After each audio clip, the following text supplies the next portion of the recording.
Alright, Internet. So I've been trying to get one of these fancy Hitbox style arcade sticks for quite a while now, but I haven't really wanted to shell out $200-300 for one. But luckily, I think I found a nice replacement for around $100. It got delivered recently, so let's go check it out.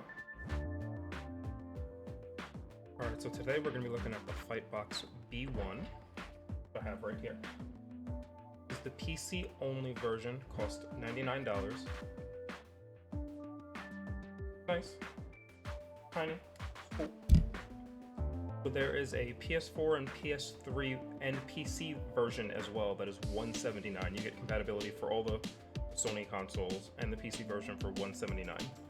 I will list the specs for this one on screen, somewhere around here, and a link to the product in the description as well if anybody wants to buy one of these.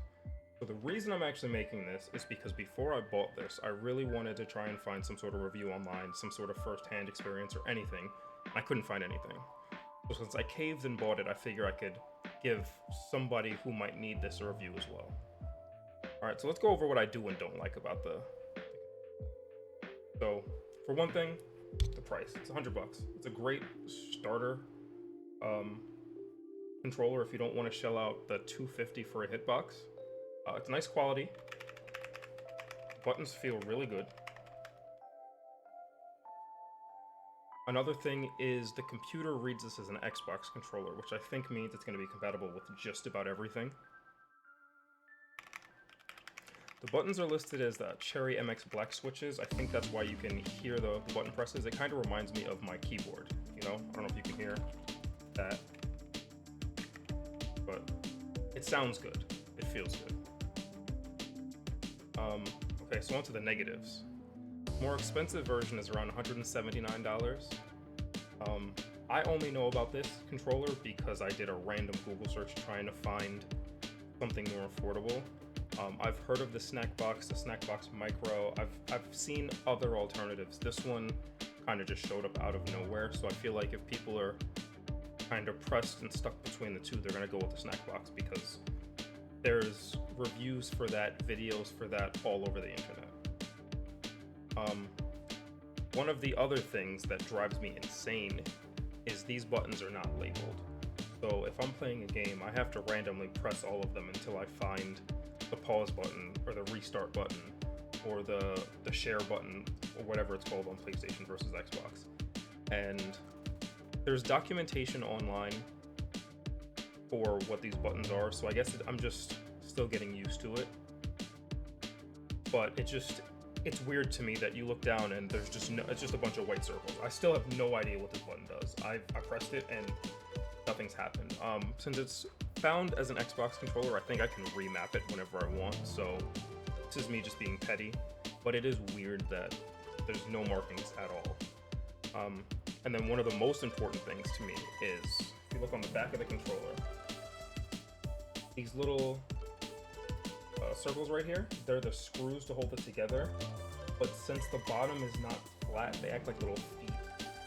So the controller slides around if you put it on a table or a hard surface.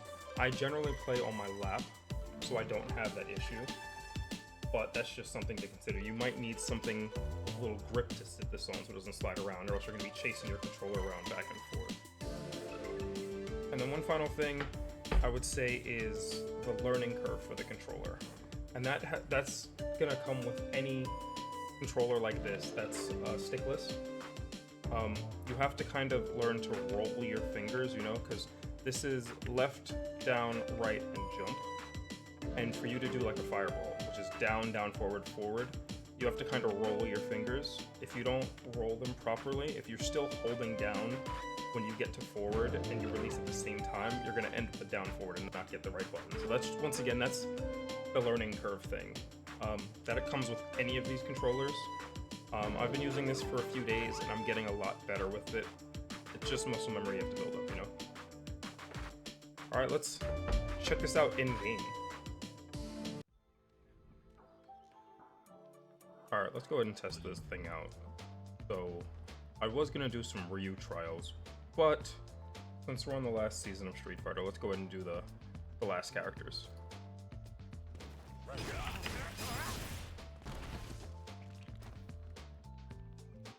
and I should turn on key display and moves just so we're all on the same page. So this is back, down, forward, jump. You got your punches, your kicks, and then these buttons up top.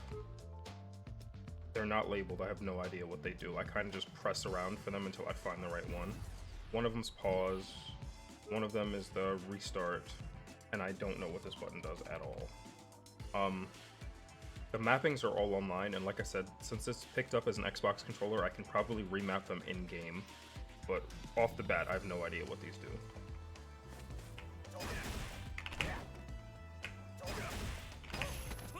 Press forward too fast, so I got the knee.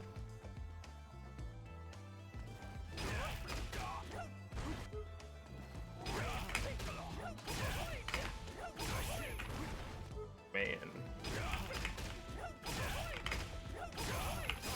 That's better.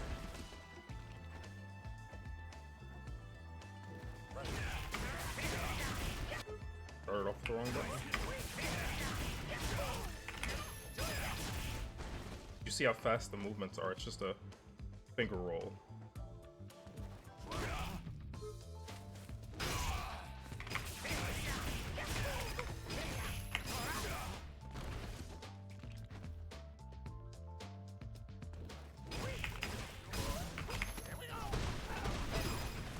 That one is always awkward because you have to go from middle, release middle, then right, middle, left.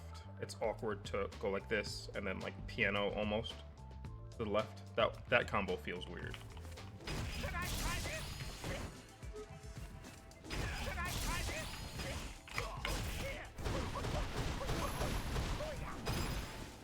And I'm trying to keep this controller stationary, but you see how easy it is to move if you lean too far forward. And another thing, the edges are so rigid, and the way my hands sit right on that edge, it starts to irritate me after a while, which is why I generally play with this stick in my lap and not on the table.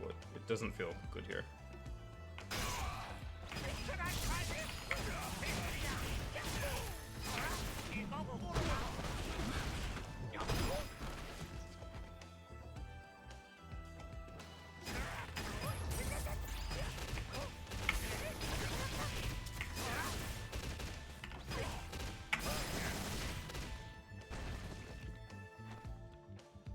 Yeah, I feel like movements are just much easier.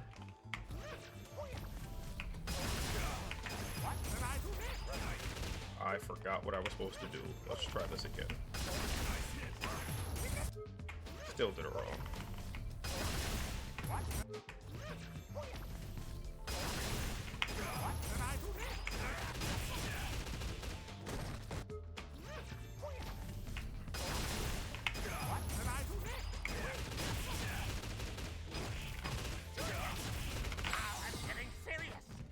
Oh.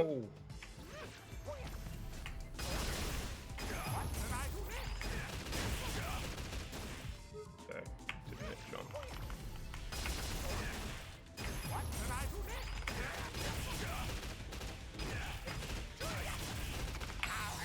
Oh, but I didn't do it too fast again. Okay, good.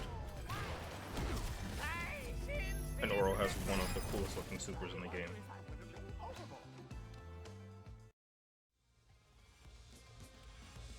Alright, while we're here, let's try Luke's combos too, so I can show some of those shortcuts.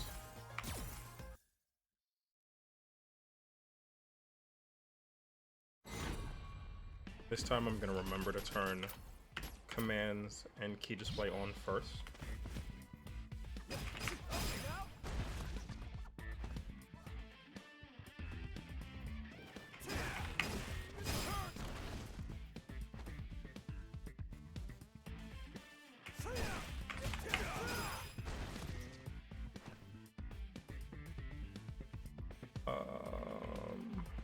Still nothing I can do with shortcut here.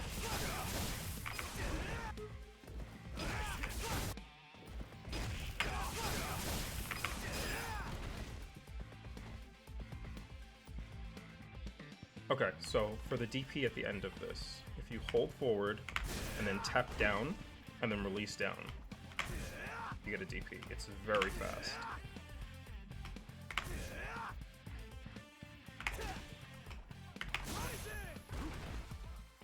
I didn't get it that one time because I pressed punch too fast. You have to wait for it to give you that last forward input.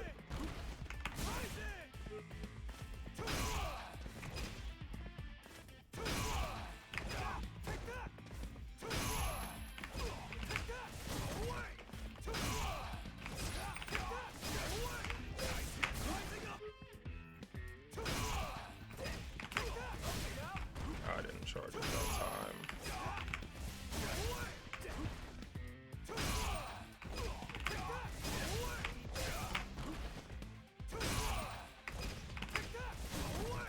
I can never time his charge properly.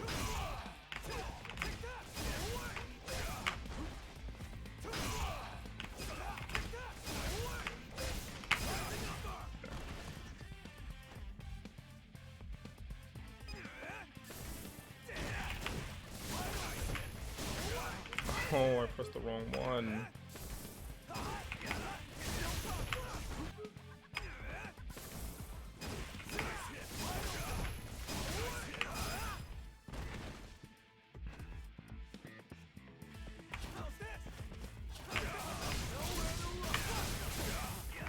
Oh, I forgot what I was supposed to be doing.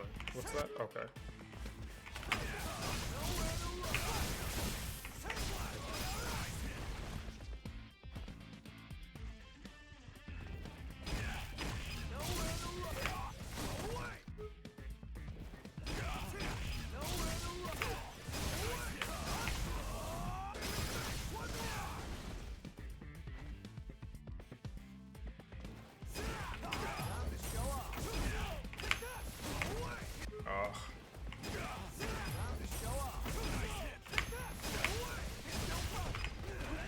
I always miss this one.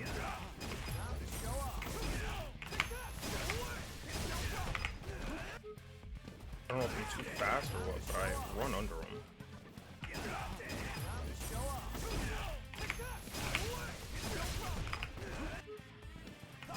Let me try to delay it. Or completely miss it.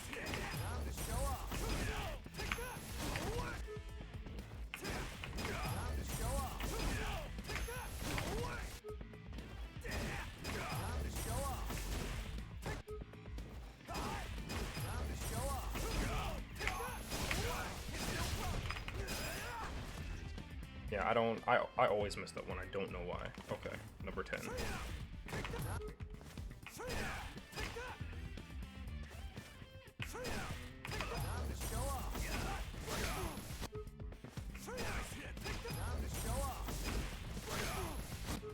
Still not charging it long enough.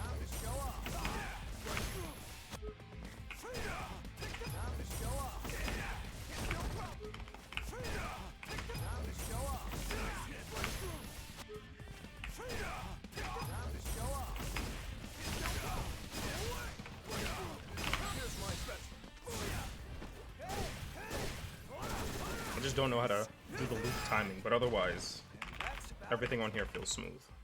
So overall, I would definitely recommend this controller. Like I said, it feels really good. It feels really official and professional, even though, like I said, there's not much information to be found on this. The buttons feel good.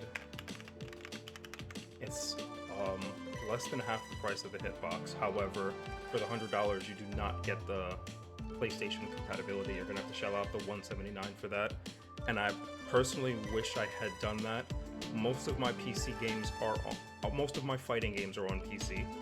So this isn't gonna bother me now, but as more things come out this year, I'm gonna end up regretting it if they're console only, you know?